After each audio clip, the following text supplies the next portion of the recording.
Rosalind Peterson is an environmental impact analyst and founder of California Skywatch. Today, Rosalind is a leader in the fight to expose the true nature of the chemicals being sprayed in our skies. She has compiled extensive data documenting the ongoing geoengineering and weather modification programs contaminating our skies, water, and food supply. My name is Rosalind Peterson, and I was born and raised in Mendocino County in California. I was on a working farm in Mendocino County and grew up on a working farm. So I have a background in agriculture. I could drive a cat tractor. I could do the irrigation systems.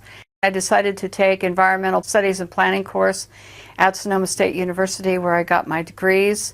After some training, I became an agriculture crop loss adjuster, which meant that if there were any crops that failed in California for any reason, crop loss adjusters were sent by the state of California to go investigate where these crop losses were and why there were crop losses throughout the state. So I was traveling about 50,000 miles a year in this process from county to county, assessing what kind of crops, what kind of damage they had, and looking into the reasons for the failure itself and how much value the crop was that was lost at that particular time. And then if there was a crop loss that was legitimate, then ranchers or farmers could be paid crop insurance for the loss of their crops. In '98, I began to notice just a little bit of tree decline on the property here. I began to notice that some trees didn't look as healthy, and I started to worry about that just in the background as something that was nagging, because I was concerned about losing the beautiful trees we have around here. Then in early 2000, I began to notice that I would see jets, and they would leave these little tiny trails, and then the sky would white out after that. And I was always irritated because our skies used to be so crystal clear and blue and gorgeous, and all of a sudden you would see these jets, and I kind of thought of them almost as joyriding, and when they were, or skywriting, and when they did this, then the sky would haze over. And so I found myself, when I was teaching tennis and being outdoors all the time, or traveling for work, that I was irritated a little bit about the idea that the skies were hazed over a lot. So that was the first inkling. And then in 2002, I was working for the Mendocino County Probation Department.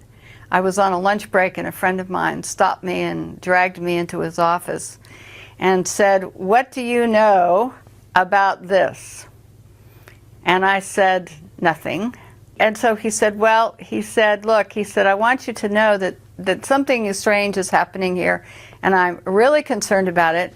My brother, who's in the military, is concerned about this and has called me a couple of times to say he was concerned that there was something here that was going on that was not quite right." He couldn't go any further, but he did take me outside that lunch hour and say, "Today is a really bad day." And that's when he really brought my attention to watching the jets, and how the jets would leave a small trail and then it would expand into these huge plumes. And at that particular juncture of time, that day, I was in and bought a pair of binoculars after work and a camera, and I started taking pictures and watching what was going on. And that day I had never seen so many jets flying in so many directions, leaving so many huge plumes that turned into the, small trails that turned into these huge plumes in my life. And I knew that something was wrong. And that started me investigating what was going on. In the beginning, when I first began to see, notice the jets, I would see one, and then I would see some white haze. But I never did take notice of, really any notice other than some irritation when we hazed out. However, I can say that when I saw this particular day and I began to pay attention, I could hardly drive straight, and I had to pull over all the time just to be able to look at these jets and say, look, this is not normal. I think that there were a lot of jets flying that day because there were many going in the same direction, leaving parallel lines. And in subsequent days, I would see many jets flying where the lines were parallel, and there would be 5 or 6 or 7 or 8 all leaving trails at one time. And I thought that that was really peculiar, that there would be so many. Later, I think that there were fewer jets, but that they would circle the county. and they go up one side of the county on the east side, and they go down the west side, and then they go up the east side, and so they would move around the county in kind of a clock-like, moving around a clock. Later, we discovered from talking to people in different counties that they were looping out over the Pacific Ocean and then coming back in, and they were doing these huge loops. Discovered that from the size of one plume and watching one plume expand, that they could cover our skies in solid cloud cover in about 3 hours here in Mendocino County. So that became my initiation, and then I started to watch before work, during lunch hour, after work. I started taking pictures, and I started documenting what I was seeing because I thought that there was something wrong with this picture. I had never seen anything like this in my entire lifetime. My mother, who was in her 80s at the time, I showed her, and she said, "I've never seen anything like that in all the years I've lived here. Nothing." I went to look at NASA studies, and NASA in their school program and also in their terminology and their research began to realize that there was a brand new phenomenon that was occurring in which jet contrails, instead of dissipating relatively quickly if you saw them in a few seconds, began to persist and grow, and NASA studies proved that they turned into man-made clouds that would change the climate, exacerbate global warming, impact natural resources. And they began to show pictures on their website of clouds that look like these in the pictures next to me. They would show these pictures. And in showing these pictures, they were like what I was photographing in the skies above us. So I realized that there was a great deal of interest by many agencies and universities into looking at these and what effect they were having on the climate, what effect they were having on raising humidity, what effect they were having on, in other words, what was going on with these that had changed, why they were persisting. But what happened was that they never did in any of their investigations. Most of the time they only looked at commercial airlines. They didn't look at military emissions and plumes. The second thing that they never did is they never took into account that there might be something environmentally unsound about having our skies covered over with these clouds in the beginning. They just noted them, but they never addressed if anything was being sprayed or what changes in the jet or jet fuel or anything else was causing them. They scrubbed all that documentation, so all they did was identify them as persistent jet contrails. In order to gain some sort of credibility and be able to speak at the United Nations and speak at other areas, if I had used the word, for example, chemtrail, the United Nations would not have invited me as a keynote speaker, because then I would have been talking about something that was listed on all these websites and by the Air Force, by NOAA and NASA as a hoax. So you don't gain the credibility of anyone or any group or agency when you just use the term. So it didn't behoove me to use it, and so I refused to do so. NASA, first of all, in the late 1980s, initiated a schools program for children K through 12. And they started in some foreign countries, and then they brought the program to the United States. And NASA began to have children starting to count contrails because they said that their satellites and also that they couldn't count them from the ground. So therefore they needed school children to do this as part of a kind of like a game. I think that they really began to want children to think that this was a normal phenomenon. And so in the late 1980s, this program started to go through. When we offered to give our videotapes and our pictures and called up NASA and said, look, we'll provide this because we've done day-to-day, time, date, everything on the pictures and on the videotapes. And NASA turned us down because school children, as they put it, were more reliable. Now, the other thing that was odd, I kid you not, this is what I was told. I mean, I was speechless at this point. But that's what I was told. So then the second thing I found out by calling the National Weather Service, and I would ask them, are you on, online, are you looking at the satellite? And they said yes. And I said, can you look over Ukiah? And they said yes. And I said, well, can you see a jet, leaving a plume? And so I was on the phone with them, and I found that within a few seconds, if a jet leaves the plume and it starts to get a little bit larger, not real small, but a little bit larger, they can see the plume expanding.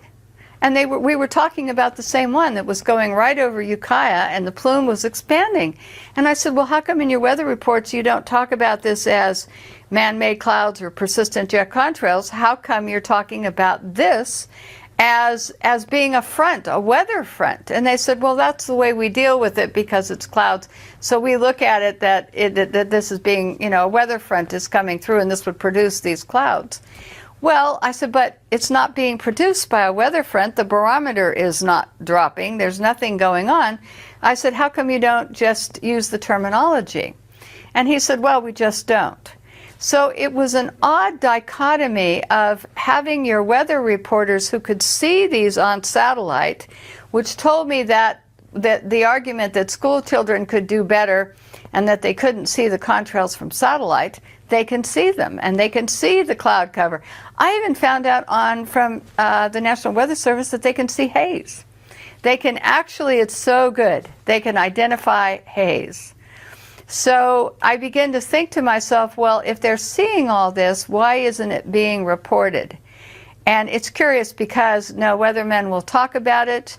If Ukiah was, the sun was occluded and all these man-made clouds appeared over Ukiah and covered the whole thing after 3 hours, they would say, well, it was a front. But you could look to the west and there was no cloud, and the barometer hadn't dropped.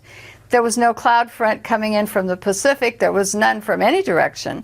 And yet we were covered over in this man-made clouds and haze. And they were saying that this was part of a weather front. So I began to find that I was not happy with what was being said about what we were seeing in the skies. So then it became identifying how long these trails persisted, filming them over time to see how much they expanded, how large someone got. We looked at the black contrails, we looked at the jets themselves, and odd behavior of jets. The configuration on the jets was absolutely terrible because all these agencies were saying it was increasing jet traffic, and yet we could tell from the flight patterns that we got from the FAA that a lot of the flights were military. They weren't normal flight patterns. My Congressman Mike Thompson from California, 1st District, due to several inquiries, got these maps for me. They're 3 maps and they're from the FAA, and then his office sent them to me. And the map shows the San Francisco Bay Area, Mendocino County, and I had asked how many flights there were over Mendocino County. So he gave me 3 separate maps. One is incoming air traffic to Oakland, San Francisco, and San Jose. One is outgoing flights to those same locations. And then a third one was what they call intra-flights. And this is designated on the map in yellow. What we discovered was in Mendocino County there weren't many commercial flights flying over Mendocino County. So in not having many commercial flights flying over Mendocino County, we discovered that it was the intra-flights that we were seeing looping the loop around the county and making the X's in the cross hatchings. And from these maps, I first learned about intra-flights. And I also figured out that commercial airlines were in trouble. So when you have commercial airlines, if you'll note in the green and the red and the blue areas, all of these flights leave the airport, they take a trajectory and they fly in a straight line to wherever their destination is. They don't have extra fuel to loop. The yellow ones, however, they do the loop around the county, and they have a few planes, not very many, but they can do many, many loops and back and forth crisscrossing. So you'll see the loops, and that's how we begin to figure out that the jets, leaving the persistent contrails, which turned into these heavy plumes and cross-hatching, were actually the ones that were the intra-flights that were moving around. But we had very few that flew over Mendocino County itself. So the commercial airline impact for our county is so small here, absolutely so small that there wouldn't be the type of impact from seeing many persistent jet contrails from them, and they fly straight. They never loop. The jets around us look like racetracks sometimes, where they're going in an oval around the county, or they're going over the Pacific Ocean, over to Lake County, and back. So they're traveling across many counties in these circular patterns. And this was the first time I had the FAA representation to show this particular endeavor. Okay, this area here, right here, is Mendocino County, Sonoma County on one side, and Humboldt County on the other side. So, but this area here, you could see that the majority of the jet traffic in the green and the red is not covering and not going across our county. So it's mostly free of commercial air traffic. Now, the yellow here are what they call intra-flights. And this is where they go in all directions. Now, there are no flights which leave Sacramento to the east of us that fly out over the Pacific. No commercial flights. So therefore, the intra-flights go in this direction. They go towards Sacramento. They go in all directions, but you can see the big loop pattern here, which would give you, if they were leaving persistent jet contrails that persisted, then you would see these different loops. Other jet patterns loop around the county like this. So we started to see that from this map, we learned that intra-flights couldn't possibly be commercial airlines because they'd be using so much fuel and they'd be off their schedule. And so because when you get on a flight, they say so much time and you go straight. You don't loop and loop and loop unless there's a weather problem at an airport or something. But this is way too far away for them to be looping into the San Francisco Bay Area, which is way down here. So, and these loops are way out of their range for being in any type of feeding pattern to San Francisco, Oakland, or San Jose. So this is what I know that when the jets were going in certain directions, it wouldn't be any type of commercial patterns. So that's why we knew that the big jets flying, and the big ones we really saw all of the time, many of them unmarked or not clearly marked, were a part of this interflight pattern that you can see on this map. Persistent jet contrails that persist and stay in the environment for up to 20 hours. This is like geoengineering. It means that you're artificially man-made in some way, changing our environment. You're adding particulates, you're adding something to the atmosphere, and it's more deliberate than not, but what you can add is you can add particles and chemicals. Weather modification is geoengineering, making it rain somewhere where it normally wouldn't. So we have all of these things where we talk about geoengineering. The interesting part of geoengineering is that it's now being proposed as a way to put particulates in the atmosphere so that we can stop the direct sunlight from reaching the Earth. It means that they could add particles, iron particles to the ocean. That's another form of geoengineering.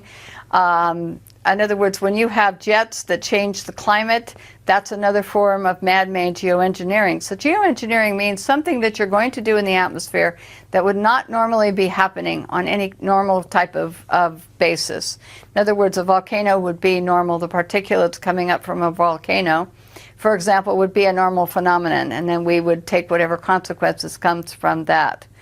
However, when you start taking and talking about, as Holdren is, he's Obama's science advisor, talking about taking care of global warming, in other words, by putting particles in the air, like sulfur or some other particles, then that means that we're going to take some action where we're going to try to interfere with some normal processes that are going on. And the problem with this, for example, with sulfur, is that sulfur, in the sense of it, we took it out of diesel fuel in California in 2006. And we said we have to clean it up because kids get asthma from sulfur, lots of health problems associated with too much sulfur in diesel fuel. We take it out of diesel fuel, and then someone comes along, like Paul Crutzen, and he says, we're going to put it up in the atmosphere to obscure the sunlight, so less sunlight reaches the Earth, and therefore that will cool us down. But what about the health effects? If you have to take it out of diesel fuel, then my question is, why are you going to put up something that's not helpful into the atmosphere and try to change the process that we live under? And that's what geoengineering is. It's taking something and you're going to artificially induce something into our environment that's going to change for some reason. For example, stopping global warming or slowing it down. Let me go back to 2006 in November. NASA Ames in California had a meeting of geoengineers from all over the world. It was a big meeting. It went on for a week and it was not open to the public. During the course of this meeting, they were talking about these different geoengineering projects that they were studying. These were university professors, different people, and there was many proposals that were put forward at this meeting. I was lucky enough to be present at the one-day public event that they had on this meeting, where several of the scientists and college professors spoke at this meeting with regard to geoengineering. One of the things we have on tape, because it was allowed to be videotaped, is that they were talking about the word geoengineering. And many of the geoengineering people in 2006 said that they had kept the word out of the public realm because they knew that if the public would find out about some of their schemes of putting chemicals into the air, to shooting salt into the air, all kinds of different experiments, that the public might say no. So they actually admitted that they kept the word geoengineering out of texts and out of, you can't find it in a lot of college textbooks at any lower level in high school, or you can't find it in undergraduate classes a lot of times in colleges. I found that to be true because I went back and looked. So what happened was the phrase was taken out, but a lot of scientists were getting money to study how they could interfere with the normal atmospheric conditions. So there was weather modification, there was planning to put chemicals or particles in the air. And so these schemes had been around for a long time, but they weren't really discussed in any public forum. They were discussed within their own cliquey group, essentially. I think that they're trying to begin to put it out to the public because they've been experimenting on it for a long time and they want to do more experiments and they need the funding. And one of the things that these geoengineers were talking about at their meeting that we heard is that they wanted to be able to take these programs forward, make them public so that they got more funding for experiments with these programs. This is the curiosity, though, is that they were talking about shooting up ocean water into the atmosphere, in other words, in salt particulates. And they knew from some experiments that salt particulates rain out quickly. Well, if you shoot salt particulates into clouds as a particulate to make it rain, when that cloud rains out over land, you're going to salt up your soils and make it unproductive for agriculture. You're going to salt up your drinking water sources. What they wanted to do was add other programs that they wanted to experiment on into the atmosphere to test their different hypotheses about their studies. And in this way, they would gain more university funding through the U.S. government, the Pentagon, whoever wanted to know, in other words, sponsor these studies. Private individuals could also contribute as well. So a whole culture had built up about how we can put things into the atmosphere to cool us down, and this is one of them. I went back and I knew from previous experience working within the California state government that all drinking water tests for every drinking water source in the state of California, now anything that's a winery, anything that's used for public consumption with so many people except for private wells, all drinking water sources, every district, every well, every producer of grapes who had a winery on his place and used well water, whatever it was, all had to test their water. And they have to do the tests that are required, hundreds of them, under the EPA. It occurred to me that if anything was being sprayed at any one time, if I could identify it, it might be showing up in drinking water tests. So there's a CD that's public, it's free of charge. Anyone can buy it. It's got about 18 million bytes of data on it. And you can go up and you can get one, or you can email the state. They'll send you one immediately within 3 or 4 days. And you can look at every drinking water test taken since 1972 in the state of California. I cannot tell you how many tests this amounts to, because every month, every week, they're taking tests all the time, all over the state, different utilities, different districts. I went back and looked at spreadsheets of every county, city, state, whatever, and I tried to determine from looking at all this data if there was anything that looked unusual. I found herbicides and pesticides where I expected to find them in the Central Valley, where they use a lot of herbicides and pesticides. So I kind of took those out. I looked at everything that I thought you would normally find downwind of a factory. After I got rid of all of those, I began to look at, was there anything showing up in all the drinking water spikes across California on a pretty consistent level? Initially, I looked for things like barium, aluminum, manganese, magnesium, calcium. I looked at what the pH of the water was to see if I could find any blips in pH.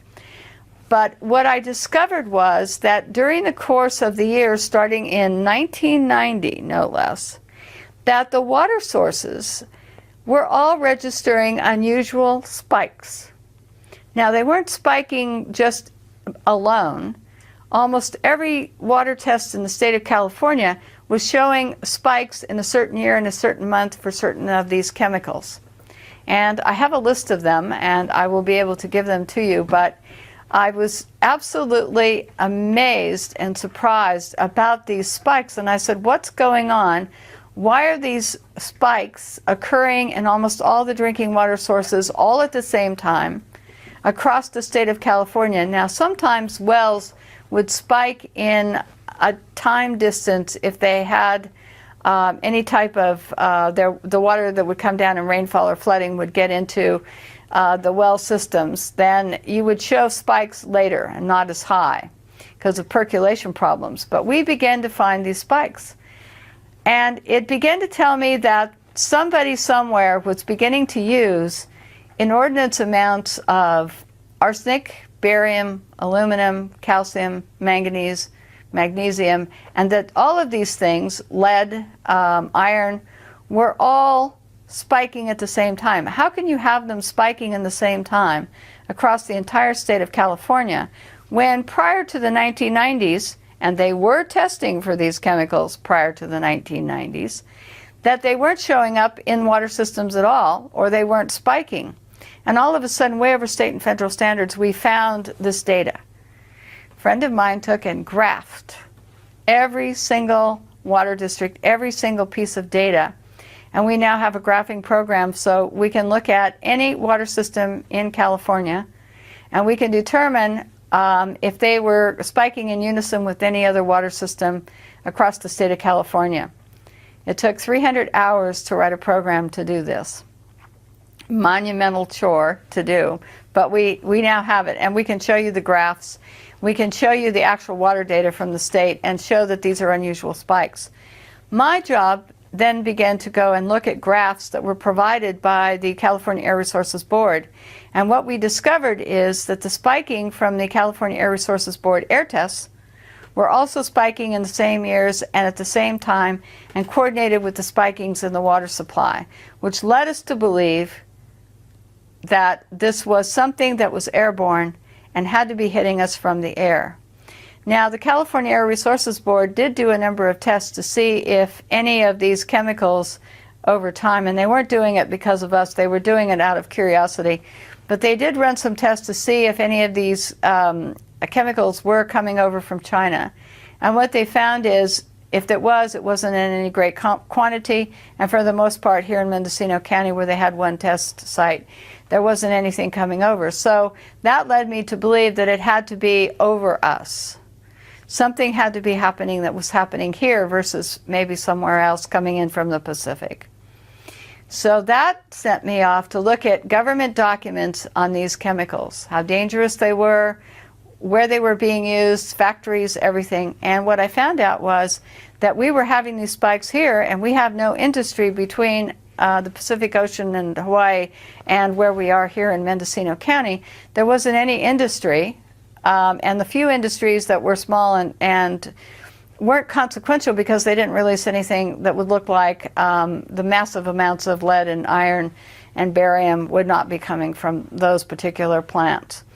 Professor Gregory Benford in 2006 was on KNBC and interviewed on television in Burbank, California. And what happened is he said that you can mix aluminum and barium and you can make clouds, and that he saw it coming that they would be able to put these clouds where they wanted them to do what they wanted to with them. And he's part of the geoengineering group that I was present at when they had that meeting at NASA Ames. The second thing is that I started to look at other programs that the government was doing, atmospheric testing programs, other things, not related to the jets. And I began to find that these chemicals were being shot up on the space shuttle and shot up on rockets, and that they would send canisters packed with sulfur hexafluoride, which is a man-made chemical which exacerbates global warming, barium, aluminum, trimethyl aluminum, strontium, lithium, and they would send the canisters up, release them at different levels in the atmosphere, and to do ionospheric testing they would superheat them till they exploded, and then they would do these chemical reactions, much like explosions you would see from light shows and things like that. You'd have this big explosion, and then you would go through and these chemicals would blow up and intermix.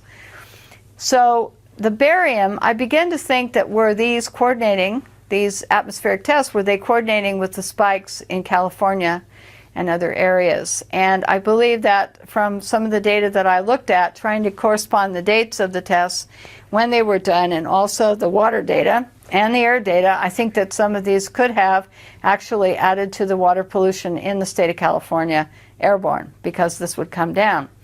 Now, a lot of people have associated the jets with releasing different types of chemicals.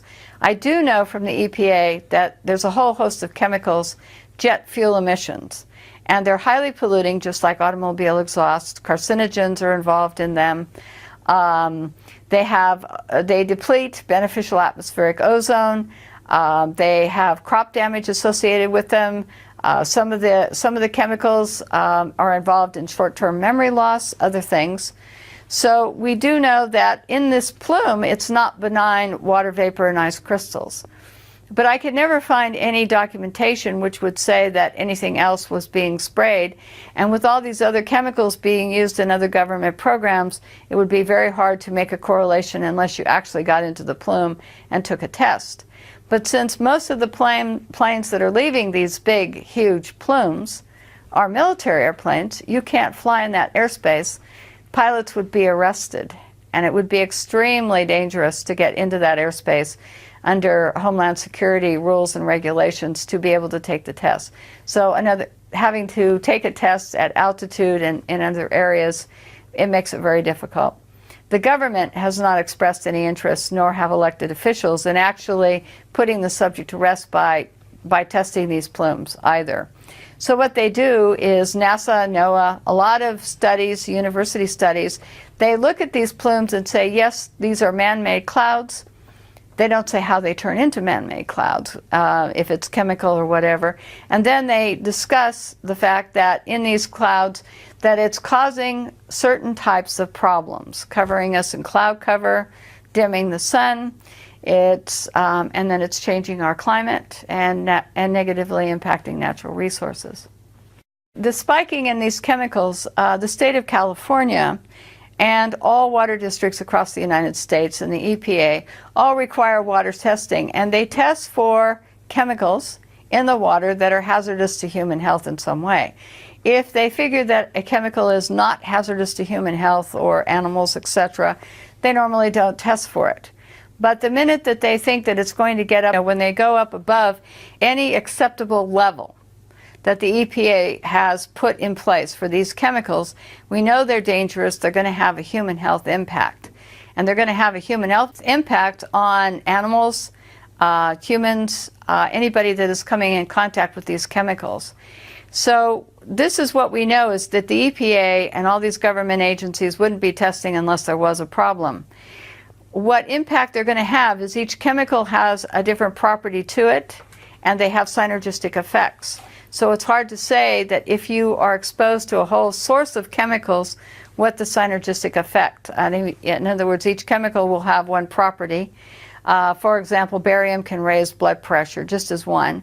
But when you combine that with other chemicals, then what kind of reaction are you going to get? How much are you exposed to, etc.?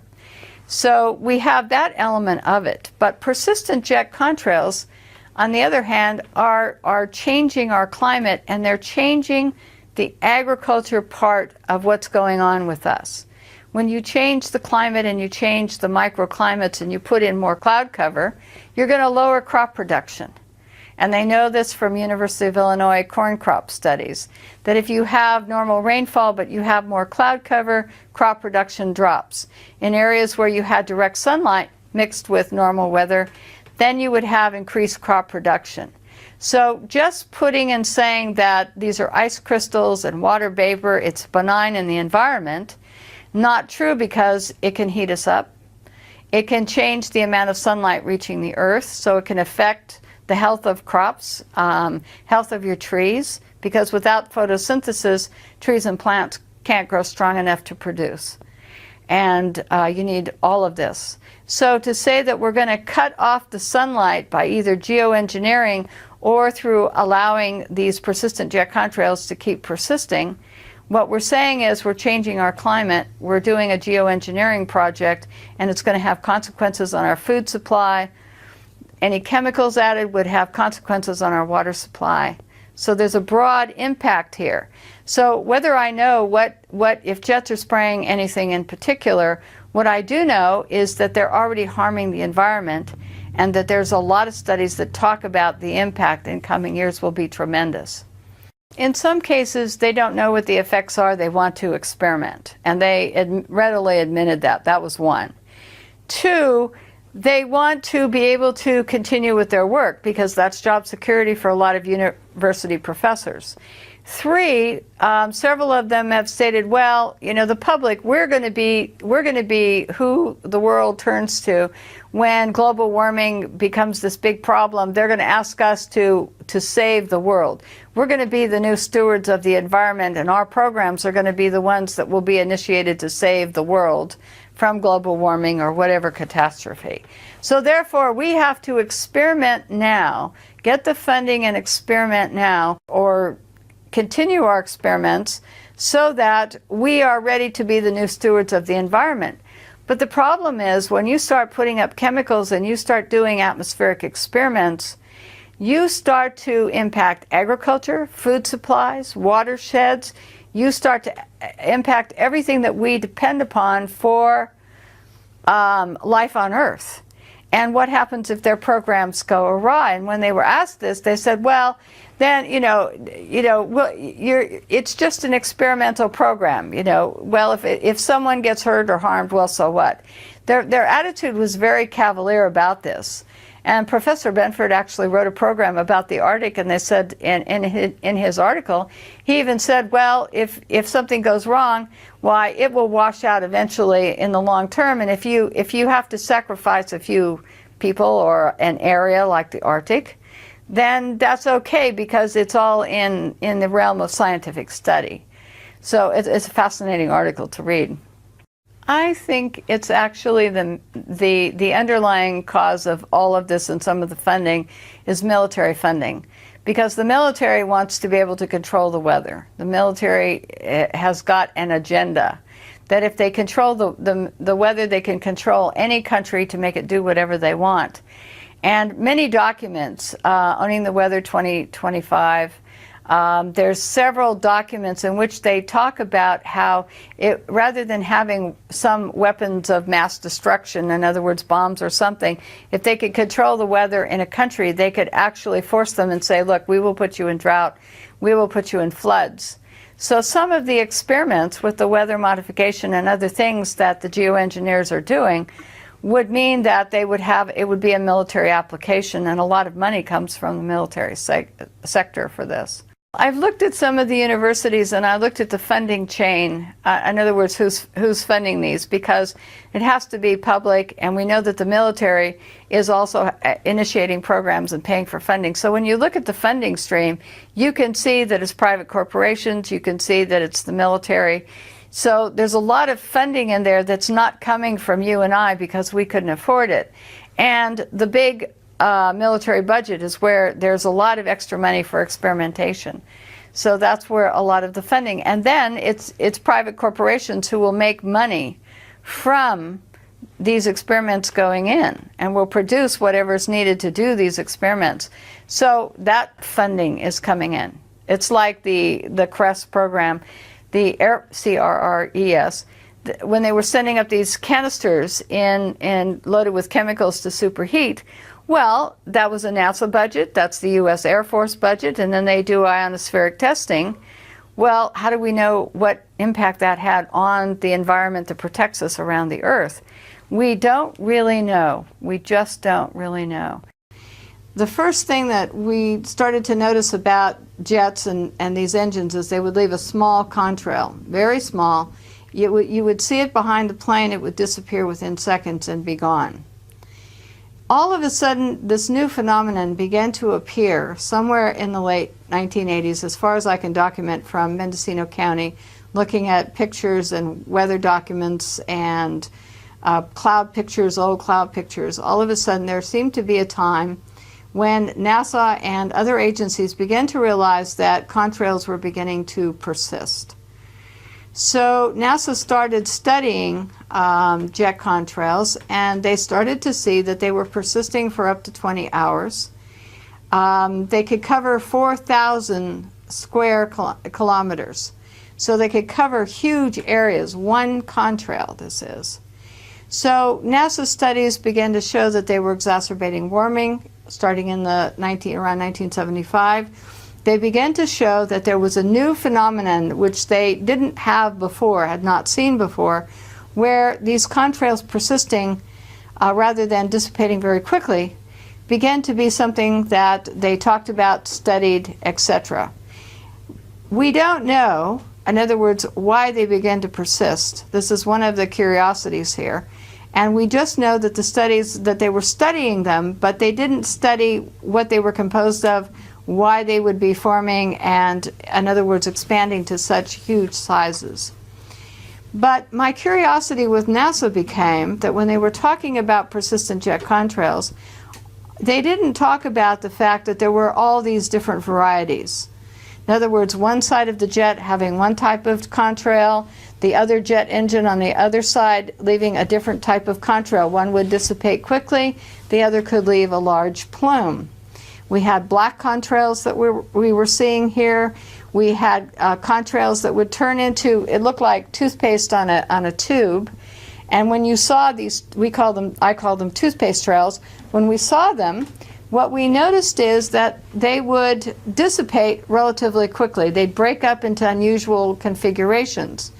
So what I did is, in order to have people understand that what they were looking at were different types of trails that had different dissipation rates or would turn into haze, and also that these contrails that we were seeing would turn into different types of man-made clouds. NASA just talks about jet contrails turning into man-made clouds in their studies, but they don't tell you about the brown clouds. They don't tell you about the different cloud configurations that these contrails turn into. So one of the things I did from my pictures and from videotape and looking at different times is I compiled this index in 2006 of some of the different types of contrails that we were seeing, and I named them. The reason I named them is people were telling me what they were seeing, but they had no vocabulary.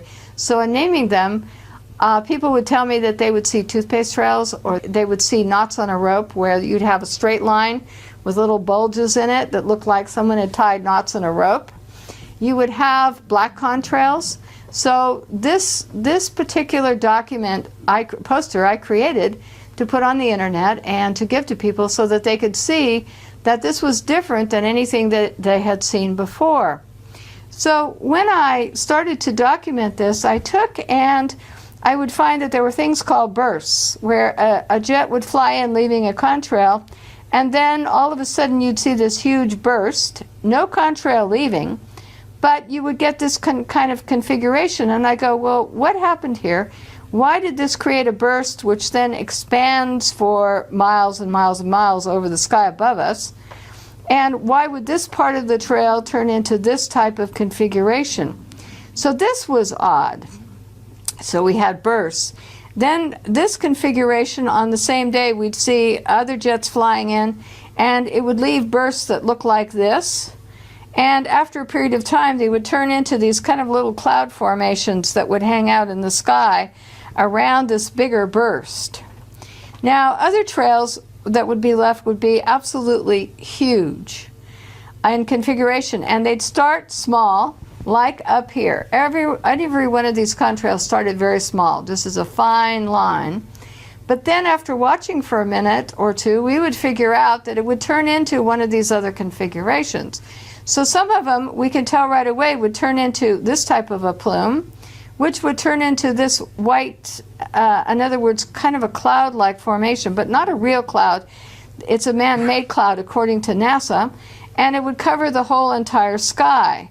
So these configurations, if we saw anything that looked like this after a short period of time, we knew that this would cover the whole sky. Now, other configurations, knots on a rope, you'd have something that looked like waves. You would have what we call mushroom type of contrail, where part of the contrail turned into mushroom-like, it looked like mushrooms growing on one side of it, and the other side would not have that configuration.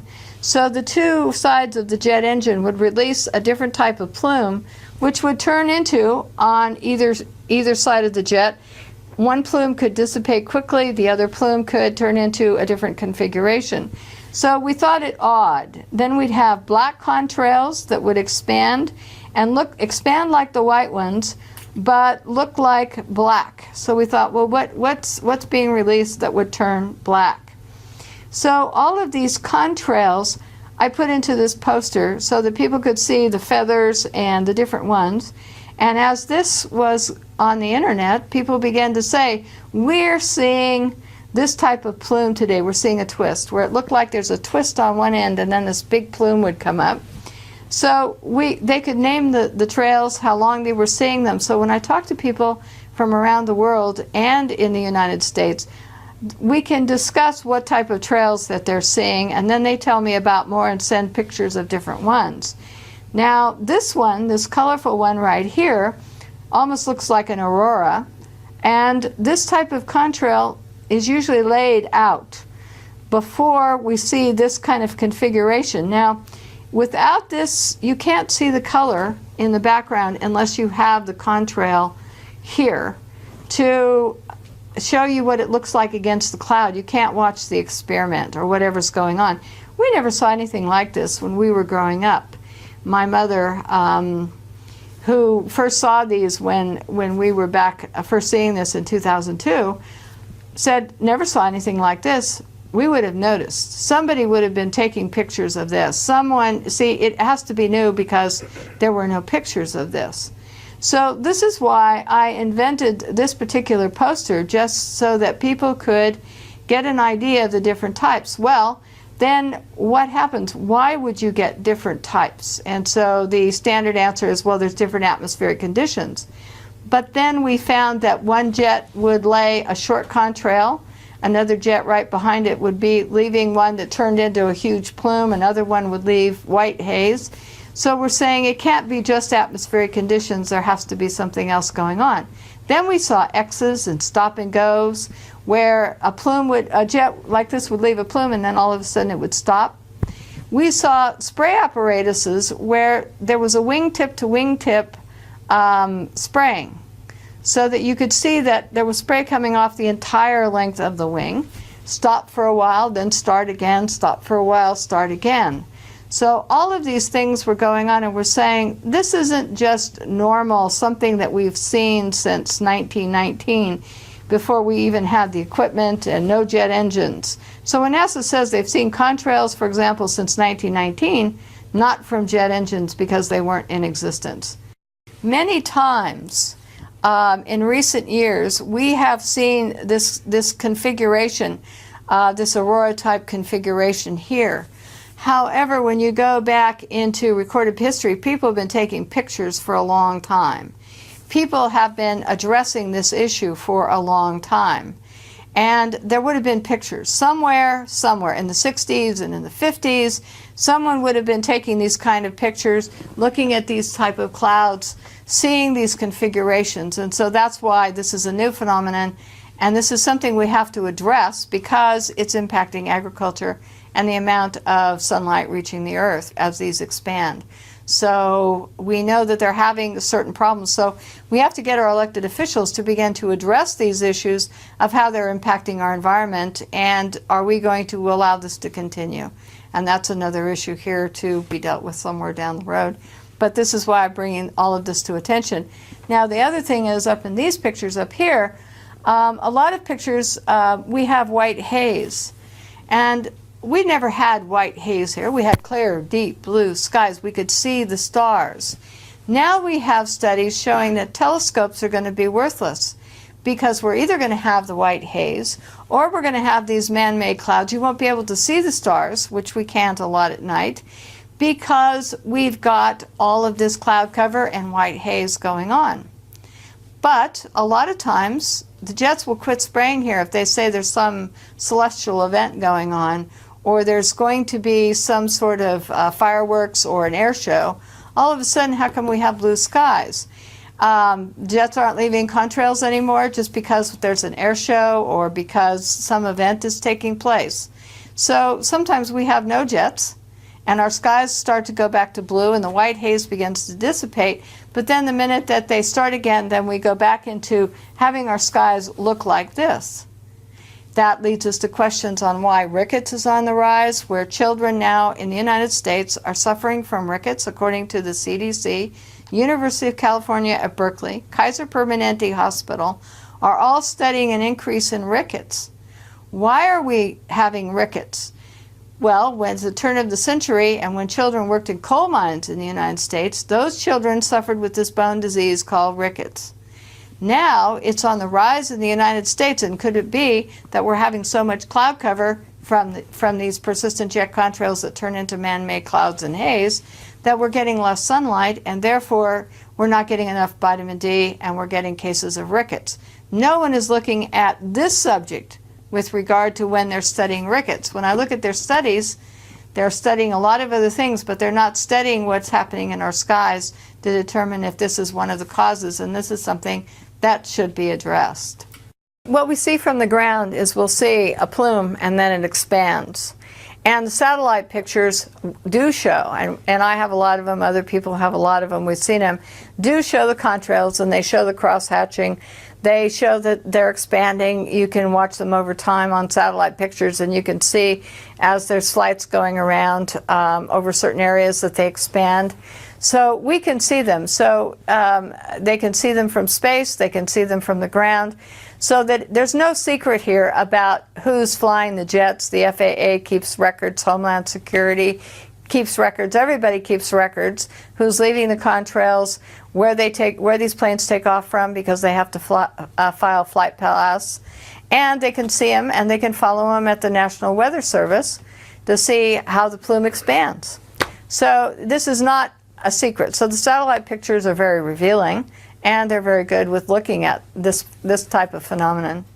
Global dimming just means that the amount of sunlight reaching the Earth is beginning to be reduced by cloud cover, by haze, by pollutants. So the studies have been going on for quite some time now, showing that the amount of sunlight reaching the Earth is being reduced.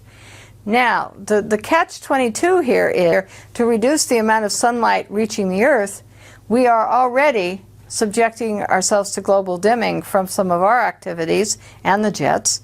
So wouldn't this cause a worse problem, because we're not cooling down, technically, because we're in a global dimming cycle, which is getting, the amount of sunlight reaching the Earth is getting less and less. So I have some questions about global dimming and also about scientists putting more things in the air to stop sunlight reaching the earth, because if you don't have the sunlight, then you don't have crop production as well. So human health decline, mentally, depression, all kinds of things can happen because we obscure the sunlight from reaching the earth. Weather modification means that someone puts a chemical or particulate, something into the air to seed clouds to get them to rain out or to snow in areas where they may not rain out or snow if left on the normal weather cycles. So weather modification is done throughout the United States. Anyone can modify the weather at any time without any congressional oversight, no state oversight, for the most part, except for Texas has an advisory body. But people can go and modify the weather. They may or may not have to report to the federal government, NOAA, and if they have to report to NOAA, NOAA can probably waive any requirements for reporting, and that's why we think that we don't see a lot of ongoing weather modification reported in the eastern part of the United States, is because they may be waiving the requirement. We're not sure about this, but that's another level of investigation. However, documents that I obtained from NOAA, that all public record, anyone can obtain them, show that there's over 60 ongoing weather modification programs in the states that are marked in yellow. Now, I designed this because of NOAA documents, and documents from Canada and documents from weather modification companies who were openly talking about doing weather modifications in other countries.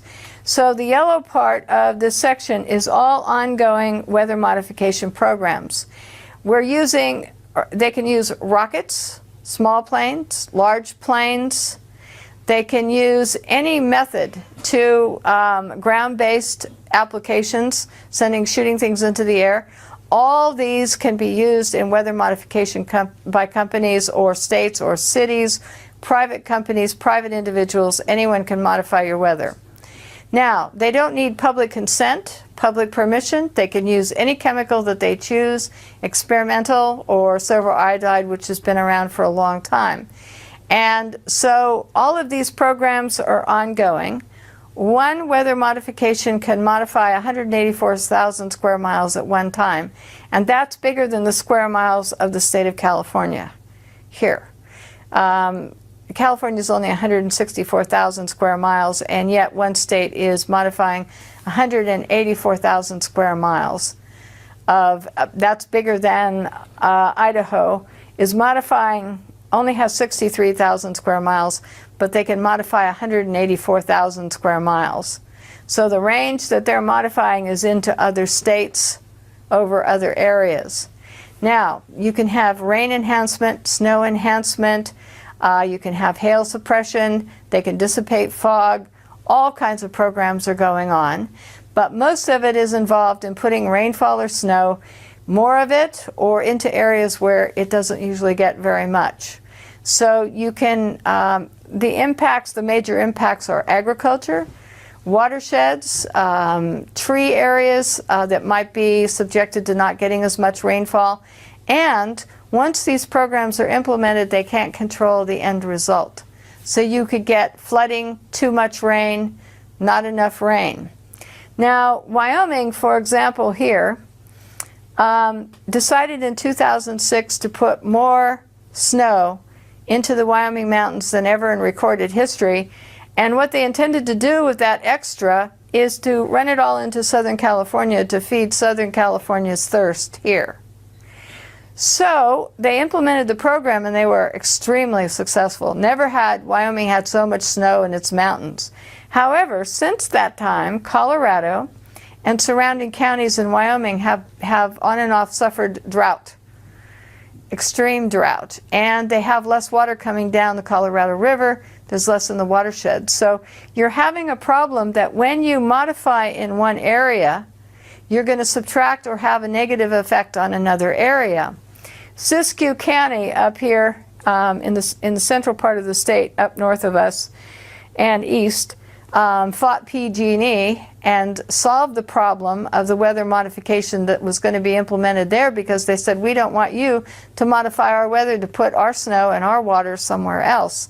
So they put a stop to PG&E modifying the weather.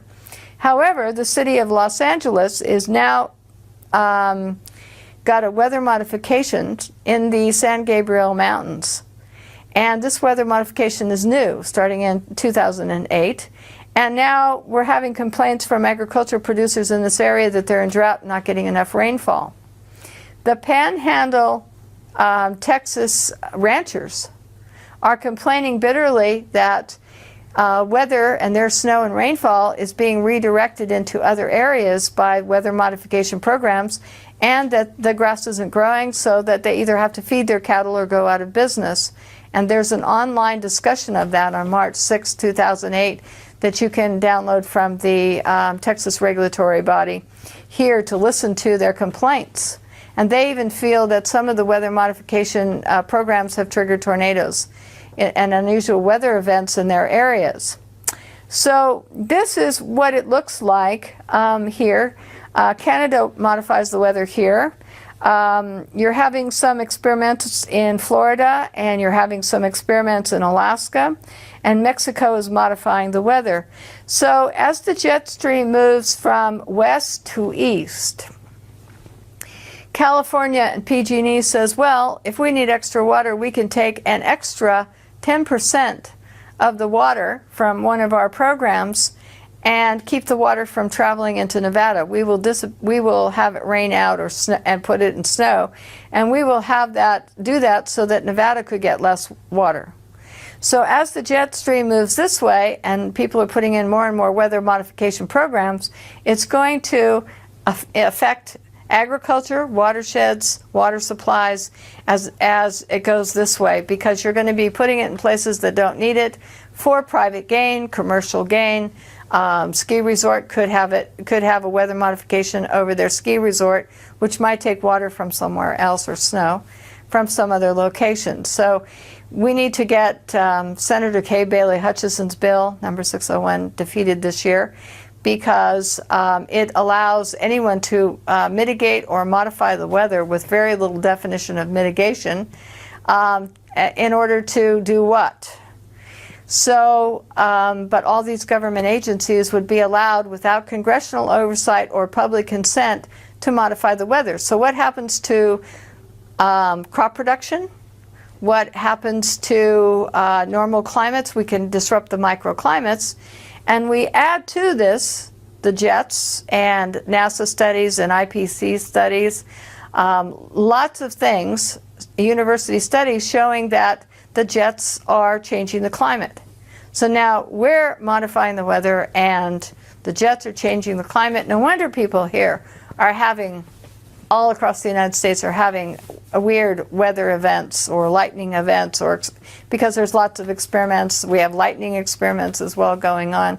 So there's lots of things going on which impact all of us, but it's our food supply and our water supply that is going to be impacted the most from all of this. I'm not sure to what extent, but we're becoming more and more sophisticated in being able to possibly manipulate the jet stream. We're being more sophisticated in what MIT Professor Emanuel said in a television program that I saw on the Discovery Channel that was talking about this issue. He was saying that what we can do is we can take carbon black, okay, and we can take jets and we can release carbon black on the West Coast, and as it heats up going across the United States, it creates these weather fronts that grow in intensity. And what it can do is these weather fronts grow in intensity so that when there's a hurricane coming in over here, the jet stream and these fronts are moving this way, and it would push the hurricanes off the coast. Now, he talked about a fleet of jet airplanes releasing carbon black that would create these disturbances or perturbances, as he calls them, or fronts. My question is, what happens to the weather as this carbon black, which is soot, which is a pollutant that we don't like in our cars and automobiles and jets, starts being released by a series of jets, and what happens to the weather? What happens to the air quality as this is happening?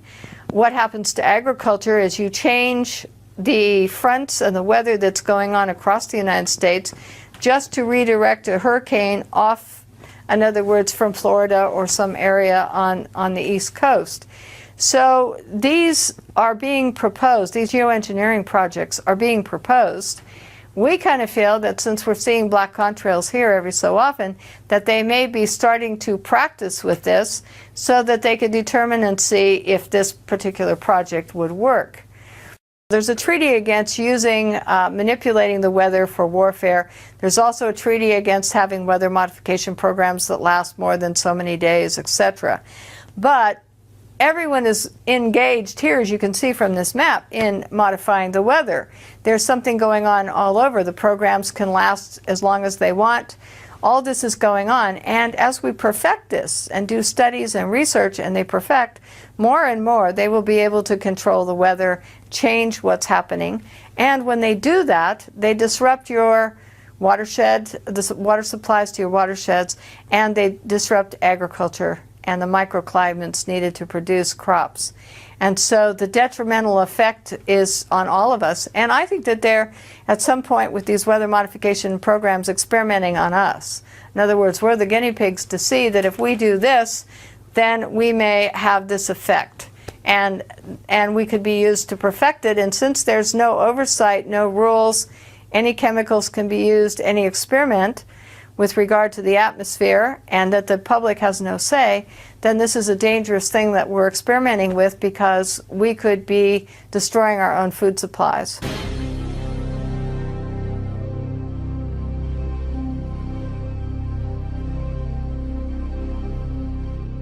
Visit Infowars.com and PrisonPlanet.com.